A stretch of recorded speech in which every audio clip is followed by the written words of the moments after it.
Bonjour à tous.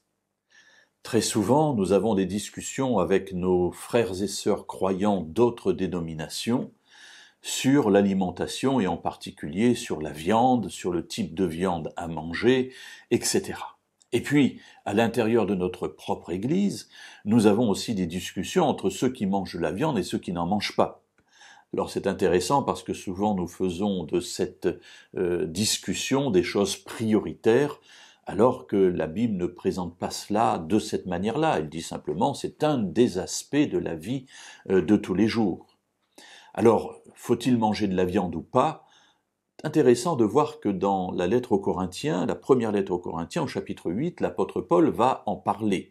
Alors il ne parle pas de la viande ou de types de viande différentes, il parle de viande sacrifiée aux idoles ou non. Est-ce qu'il faut manger, est-ce qu'on peut manger des viandes sacrifiées aux idoles ? Bref, je passe sur la discussion, ce n'est pas le sujet d'aujourd'hui, pour arriver à la conclusion où Paul va dire voilà son attitude. Au verset 13 de ce chapitre 8, il dit « C'est pourquoi, si un aliment fait tomber mon frère, jamais plus je ne mangerai de viande, afin de ne pas faire tomber mon frère. » Je peux, pour continuer un petit peu la réflexion débutée il y a quelques instants, dire que dans ces discussions qui nous opposent, en fait, si on veut suivre vraiment le raisonnement de l'apôtre Paul, si manger de la viande ou pas pose un problème, eh bien, je préfère ne plus manger de viande. Devenir végétarien.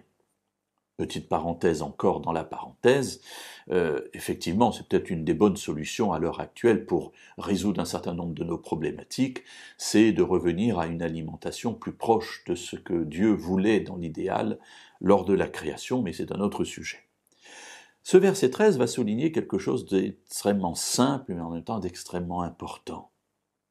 C'est pourquoi si pour un aliment ou et c'est moi qui rajoute, ce n'est pas Paul, ou pour quelque autre chose que ce soit, mon raisonnement, ma vie fait tomber un frère, la seule voie que je peux emprunter, c'est d'abandonner cela et de changer de conduite.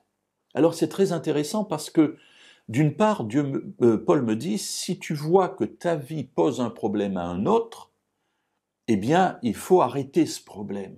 C'est peut-être la première démarche, c'est de prendre conscience que mon attitude, ma parole, ma vie dans un domaine particulier pose un problème et fait tomber mon frère.